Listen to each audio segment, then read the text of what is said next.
President. And before question time, I got up to saying that the government processes that these decisions are kept at arm's length for the ministers. It involves market testing with an open tender with both large and small banks invited to participate. But before question time, I never had the opportunity to acknowledge the fantastic and articulate contribution of my colleague Mr Batchelor, who I found it a shame that he could not make his contribution without interruption, who pointed out what was really going on here with the opposition.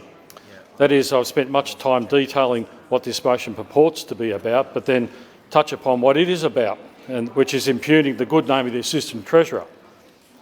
A team ran this process, and there was an independent probity auditor engaged throughout this process. As you can imagine, government departments run these processes at arm's length from the ministers. That is important to keep in mind, that there are independent bodies. So going back to Ms Crazier's contribution, her motion to these tabled, it is an acceptable principle, a principle that is accepted on all sides of parliament, that sometimes the government may withhold documents when disclosure would be contrary to the public interest. This is done under the concept of executive privilege. But keep in mind with these briefs, the departments are often kept at arm's length from ministers. So I want to keep that in mind. The government receives legal advice, including from the Victorian Government Solicitor's Office, to inform its decisions in order to claim executive privilege. But I also want to bring back to a larger motion around the targeting of the Assistant Treasurer in the last few days. I recognise Ms Crazier's contribution just before, to which Ms Crozier note that the Assistant Treasurer made an apology and has accepted this. But as my friend in the other place, the Assistant Treasurer has said repeatedly that he always acted appropriately under the circumstances. And as I have said, the government will always support the integrity of the government, something Ms Crozier talked on earlier and touched on earlier, and I'm glad we can agree on this. And as the Ministerial Code of Conduct was referenced, the Assistant Treasurer has made it clear that he's always followed the rules and that there's never been a breach.